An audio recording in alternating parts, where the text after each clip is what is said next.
vocês lembram, né, que eu terminei a aula passada com uma bronca, né? Uma bronca com o ambiente universitário, uma bronca então com a classe universitária, né? Envolvida com problemas de californianos ricos, enquanto o pobre morre às míngua no Brasil, né? Quer dizer, em vez de ocupar-se dos problemas reais da nação, né? Então a academia então está mobilizada para defender direitos sexuais e transexuais, não é mesmo? Não é? Com a miséria gemendo à sua porta. Então faz dor. Uma falta total de compromisso com a nação, uma falta total de compromisso com o imposto suado que sustenta a academia, não é mesmo? E tem mais, eu mencionei isso, para mim é absolutamente chocante, porque vocês têm iniciativas legislativas que vêm redefinir, de certa forma, o conceito penal de periculosidade social, não é mesmo? Em atendimento à vontade política LGBT, né? Então essas iniciativas elas tendem a erigir o desacordo ativo com a agenda gay em crime passível de privação de liberdade, né?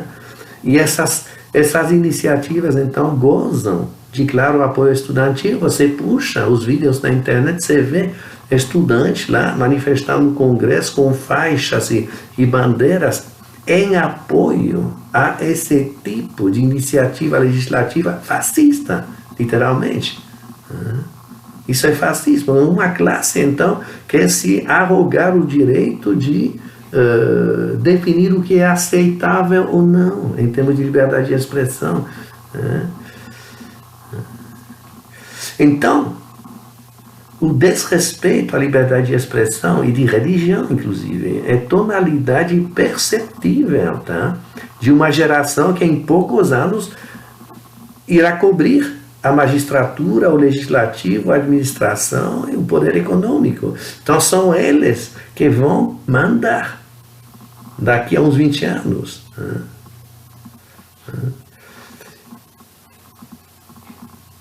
São essas cabeças assim, intolerantes é que vão mandar no país. E essa intolerância, diga-se de passagem, ela opera desde já plenamente no ambiente universitário. Quer dizer, você puxa isso na internet, você vê assim, o ambiente universitário proíbe autoritariamente qualquer forma de dissidência nesse terreno. De vez em quando você vê um reitor que tem que se demitir porque tem posições homofóbicas, entre aspas, não é? Quer dizer, ele é expulso pelos estudantes, literalmente. Você vê um professor que tem problemas pela mesma razão, tudo isso, né? Então o estudantado rejeita, né, a diversidade intelectual assim, de maneira muito clara. A produção acadêmica ela adentra outros assuntos, evidentemente, né? Não se limita a questões de gênero, né? Então você tem inúmeros artigos científicos que abrangem temáticas diversificadas. Existe, então, uma reflexão política variada dentro da universidade. Mas os estudantes nunca saem em passeata para pedir a expulsão de um docente favorável à cultura da soja transgênica, ou à diminuição da maioridade penal, ou contrário à reforma agrária, ou contrário à energia solar, coisa desse tipo. Então, qualquer tópico é sujeito a debate contraditório como se deve numa faculdade. Agora, a questão gay, isso é diferente. A questão gay é dominada por um obscurantismo gregário, de tipo fundamentalista. Não é mesmo? Esse complô LGBT na universidade, ele mereceria um livro, literalmente. Mereceria, então, outro curso, que é muita coisa para falar sobre isso. Então, não vamos ter que encerrar, evidentemente, mas para encerrar com nota pitoresca, releva mencionar a reivindicação de quotas para transexuais. Então, isso está correndo por aí. por mais absurdo, então está correndo. A ideia está no ar, já há muito tempo. E se estende a problemática do acesso ao trabalho também. Então está se pedindo quota, está se pedindo, pelo menos tem gente propondo isso, quota para transexuais nas universidades, não é mesmo? E também, então, quotas de acesso então, ao emprego, cotas no emprego. Quer dizer, você vê aquele, se não me engano, aquele documento Brasil Sem Homofobia, que eu já mencionei então, numa hora anterior. Então, ele começa por uma dedicatória a Janaína. Janaína, que nascida Jaime, não sei quantos, então é uma transexual, então, transgênero. Então, isso está num documento oficial, quer dizer, Brasil Sem Homofobia. Então, o próprio documento, na dedicatória, sugere quotas no emprego. Quer dizer, o travesti ou a travesti, eu não sei como que tem que falar agora, em questão, a Janaína, que segundo esse documento, olha bem aqui, que sempre carregava uma cópia de lei contra a homofobia, olha bem, pessoa muito importante, inclusive, ocupou a vice-presidência do grupo de resistência Asa Branca de Fortaleza, fundou a Associação de Travestis do Ceará, exerceu o cargo de secretária de Direitos Humanos da Associação Brasileira de Gays, Lésbicas e Transgênero, presidiu a Associação Nacional de Transgêneros, foi membro do Conselho Nacional de Combate à Discriminação, participou de inúmeros seminários sobre travestismo e a coisa vai. Você entendeu? E esse, então, personagem, aparentemente muito importante, você vê todos os títulos que ele já... Então, esse personagem deixou algumas opiniões e declarações que revelam, segundo esse documento, que revelam grandeza de personalidade e altruísmo. Então, explicando, ele explicou, então, antes de falecer, em 2004, que travesti começa o processo de hormonização e siliconização por volta dos 13 ou 14 anos e passa a partir daí a sofrer o preconceito, não tendo mais outro meio de vida a não ser a prostituição e merecendo em consequência quotas que garantam a participação no mercado de trabalho. Então, isso daí consta, entendeu, de um programa do Ministério da Saúde. Tá? O que prenuncia, evidentemente, algum tipo de proposta futura, posso imaginar. E a ideia já emerge, viu, com certa frequência em blogs não é especializados, não é? Mas também na esfera pública, para as vagas discentes no ensino superior, mas também para cargos docentes no ensino fundamental e médio. Então, é só você pesquisar na internet que você vai topar então, com esse tipo de proposta. Eu não digo que a proposta ainda constitua uma iniciativa legislativa, não. Mas tem esse zum. Tem gente, então, vamos dizer, trabalhando a opinião pública nesse sentido. Então é genial, Agora, então, vaga universitária para travesti. Tá. Então, o professor, na prova, ele não vai mais fuçar na cabeça do aluno, ele vai ter que olhar entre as pernas para ver. É completamente irrelevante. São coisas que não fazem nenhum sentido. Agora, mais uma aqui, entendeu? E essa daqui, então, eu vou entregar com certa reserva, porque eu estou tirando isso de um livro, quer dizer, um livro escrito por Sears e Austin, é um livro assim que me parece sério. Aí então eles citam um caso aqui, um exemplo, lá nos Estados Unidos, e aí eu estou repassando o que eles me passam. Depois então eu tentei ir para a fonte primária, achar o documento em questão que eles citam, e isso eu não achei na internet. Então eu vou ter que entregar esse caso com uma certa reserva, então eu não consegui achar a fonte primeira, mas digamos que o livro, os autores me parecem sérios, então eu vou repassar isso. Então, o questionário andou circulando nas escolas de Framingham, no Massachusetts. E esse questionário, o que ele perguntava é o seguinte: então, esse questionário circulava no meio dos estudantes, então era para eles responderem às perguntas, Então, olha bem as perguntas que esse questionário fazia. Na sua opinião, o que causou sua heterossexualidade? Então está questionando então a heterossexualidade. O que é que fez você ser heterossexual?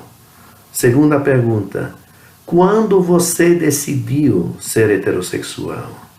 É o tipo de pergunta. Terceira: você acha que a heterossexualidade pode ser uma fase passageira em sua vida? Quarta: você pensa ser heterossexual por medo das pessoas do seu sexo? Quinta pergunta: se você nunca namorou com uma pessoa do mesmo sexo, como pode ter certeza que não gosta? Sexta: para quem você revelou sua heterossexualidade e qual foi a reação? Você está entendendo? Estão invertendo completamente o quadro, Sétima: por que os heterossexuais sempre ostentam sua heterossexualidade? Por que não podem ser discretos? Porque sentem a necessidade de beijar em público, usar alianças, etc. Você está percebendo onde nós vamos aqui? Você tem que notar que no caso em questão, a heterossexualidade é apresentada como anormal. Quer dizer, gay virou o jogo e ele pede a explicação, querendo saber por que o estudante foge da homonormalidade, ou quase. Então a coisa vai longe.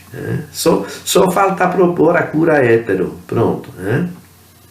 Bom, para fechar esse assunto com uma alerta, importa ficar atento ao que acontece à margem da lei no Ministério da Educação e nos aparatos administrativos conexos, porque respeito à regra não é especialidade dos infiltrados. Quer dizer, a proposta de gênero mal tinha sido extirpada do Plano Nacional de Educação pelos representantes do povo, que voltava sob a forma de recomendação bibliográfica do MEC com este conteúdo aqui. Olha bem.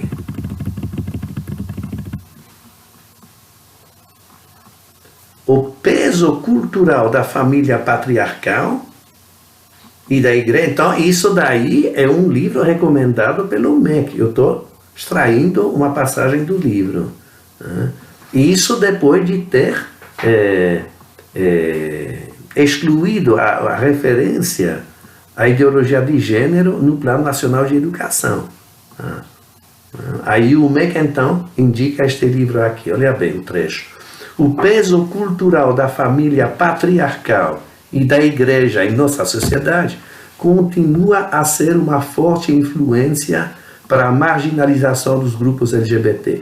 Isso leva à violência homofóbica e transfóbica, assim como a violência doméstica contra mulheres, fenômeno social de intolerância e machismo que, por vezes, acarreta a morte de mulheres homossexuais, transgêneros e pessoas que não se enquadram nos estereótipos tradicionais dos gêneros. Tá?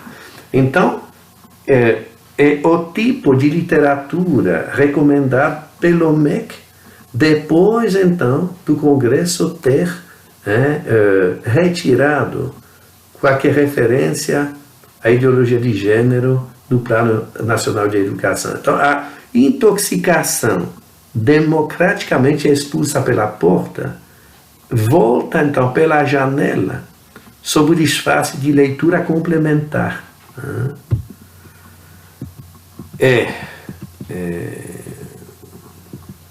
Na realidade, assim, eu acho que o ambiente educacional ele deve estar aberto a todas as correntes de ideias, não é mesmo? Então, logo, o pensamento cristofóbico e antifamília que se expressa nesse trecho, então, na minha opinião, ele se discute como qualquer outro, até no ambiente escolar. O problema é que esse qualquer outro é que não aparece nas sugestões de leitura. Ora, existe literatura crítica em relação à lavagem cerebral de gênero. Isso existe em suficiência para garantir um saudável pluralismo. Mas está fora, essa literatura está fora da mente estreita de quem seleciona as obras. De quem lá, na estrutura do MEC, então seleciona as obras. Isso não está na cabeça deles. E, em consequência, a religião gay nova era reina completamente sem partilha. Está entendendo? Então, nós temos que ficar muito atentos a isso. Olha bem, com isso, nós vamos encerrar essa parte da doutrinação nas escolas, mas haveria muito mais o que falar a esse respeito. Na realidade, o nó da intriga mesmo, da doutrinação escolar, ficou de fora, que são as bases nacionais curriculares comuns. Eu não entrei nisso, eu mencionei apenas sua existência, não é mesmo? Mas eu não entrei nisso, que seria realmente a doutrinação assim, para valer. Quer dizer, isso não foi aprovado ainda. Se for aprovado, então isso vai ser a doutrinação para valer. Se passar esse projeto como está, vai transformar a sala de aula em linha de montagem de cabecinhas politicamente corretas. Então, as gerações futuras, elas não terão mais qualquer possibilidade de pensar diferente. Não saberão sequer que existe possibilidade de pensar diferente. O drama está nisso. Mas eu não vou entrar nisso, porque é outro curso que eu estou preparando. Então, isso vai ficar para na frente, inclusive, por enquanto, ainda não é lei. Estamos de acordo? Ainda está se discutindo. Mas é bom ficar alerta, ficar atento sobre esse negócio. Essa base curricular, quer dizer, ela lembra a liberdade concedida outrora, então, concedida à mulher nos limites da cozinha, não é? Então, a mulher ela podia em toda a autonomia escolher vai escolher de preparar um frango, uma costela, né, na cozinha, não é? Ela podia decidir usar um avental azul ou uma panela vermelha, não é mesmo? Então, no fogão, a mulher falava alto e o marido ficava calado. Então, a base curricular, da mesma forma, ela proclama o pluralismo de ideias, porém, nas estreitas balizas da escola de Frankfurt, do desconstrutivismo de Foucault. Você está entendendo? Então tem que ficar nisso. Pluralismo, sim, mas naquela caixinha ideológica. É isso, essa base curricular, na realidade. Ela funciona como eixo de transmissão de um projeto psicopedagógico da Unesco, que força a entrada nos sistemas educacionais do mundo desde o final do século passado. Ela se inspira das doutrinas behavioristas, skinnerianas, não é mesmo? E transforma a sala de aula em laboratório de psicologia, é mais ou menos isso. Então, ela trabalha a emoção, o afeto, a intuição, né, o reflexo, em detrimento do intelecto, evidentemente. Né? É isso o conteúdo dessas bases curriculares. Né? Ela visa estimular atitudes e crenças, né, com grande prejuízo para o raciocínio e o conhecimento. Né? Quer dizer, ela visa construir sistemas de crença e não conhecimento. Né? Então, é isso, a pretexto de oferecer uma formação humana integral, ela tende a construir um modelo antropológico global. É um cidadão igual no mundo inteiro. Entendeu? Nos Estados Unidos, no Congo, na França, no Brasil, não é? Quer dizer, cidadão assim, idêntico e movido por um pacote único de relativismo moral, subjetivismo social, ideologia de gênero, materialismo filosófico, né? Então, essa base curricular que não para do início até o fim de proclamar o direito à diferença, ignora justamente a diferença de quem optou por outras diferenças, né? Mesmo, né? Então, reflete as preferências de uma esquerda encastelada na máquina decisória de Brasília, e propõe uma diversidade de coisas iguais, né? Que, pretextando a inclusão, então excluem sem apelo qualquer alternativa. Né? Então, essas bases curriculares são uma camisa de força, né? Que, na minha opinião, irá empobrecer em muito a nação, né? Porque ostraciza inúmeras perspectivas humanas, né? Não é mesmo? Exclui, então, né? Inúmeras perspectivas filosóficas, né? Reduz tudo a uma só e única forma de pensar. Talvez esse tipo de currículo, de base curricular, possa formar pessoas, talvez, com alguma funcionalidade para o mercado. É possível, né? Mas, obviamente, não produzirá a excelência de antigamente, né? Porque traduz uma tendência utilitária rasa.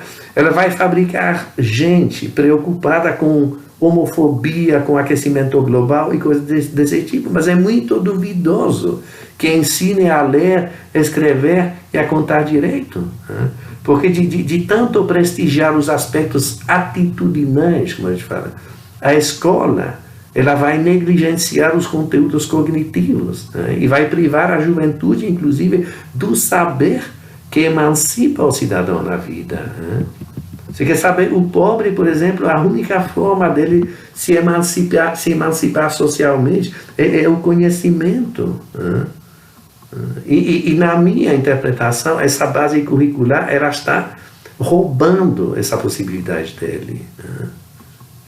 Ela está apostando em como que ele vai ocupar o tempo dele com outras coisas. Ele vai, como eu digo, ele vai ser moldado então para funcionar dentro de certas atitudes, mas não vai ter os conhecimentos, né, que permitem sua ascensão na vida, né? Então, condenar gerações inteiras a essa única forma de pensar é suicídio intelectual, né? Então, eu penso que chegou a hora de dizer não, uma coisa desse tipo, né? Está na hora de ressuscitar o bom senso, aquela parte hoje esquecida em toda a psicologia, né? Onde foi esse bom senso, né, de antigamente, não é mesmo? Né? Então, é a vez agora do Brasil profundo, né, proclamar a independência de espírito, não é mesmo? E avisar, né, a ONU que a casa já tem dono, não é mesmo? Mas essa matéria, ela vai ficar para um curso à parte, como eu estou falando. Eu estou preparando esse curso, né? Só que eu vou precisar de um pouco mais de tempo. Essa matéria da base curricular, quer dizer, isso transcende a questão de gênero, a questão LGBT. É muita coisa. Então, nós temos primeiro que entender o que é o pensamento politicamente correto, né? Então, porque é isso, está se enfiando, né, está querendo se enfiar então na cabeça de uma geração, né? Então, primeiro tem que explicar isso, né? E essa parte do curso, justamente, né, quer dizer, a explicação do pensamento politicamente correto, né, isso basicamente terminei essa parte. Então, eu já vou postar isso na internet. Eu vou fazer um curso de umas 4 ou 5 aulas desse tipo, sobre vai se chamar assim. Então, você procura, a partir de fim de janeiro, mais ou menos, daqui a uns 2 meses, você procura na internet, YouTube, genealogia do pensamento politicamente correto. Então essa página já está pronta, mas o resto então, é muito trabalho, porque é um tema assim, extremamente complicado de tratar, né? Você tem que construir a convergência assim, de vários elementos, várias vertentes de análise, não é? Quer dizer, é um quebra-cabeça assim, extremamente complexo. Então, talvez daqui a uns 6 meses, né, estará pronto, aí você vai ter isso na internet, né? Mas em janeiro já pode procurar genealogia do pensamento politicamente correto, né? São umas 4 ou 5 horas explicando exatamente, né, aonde começa, né, esse reflexo mental então, do pensamento, né, politicamente correto, e como ele evolui, como ele chega então até nós hoje em dia, tá? Então, próxima aula nós vamos para a catequização de gênero no escotismo, estudar a penetração do escotismo norte-americano pela ideologia de gênero, então, viu?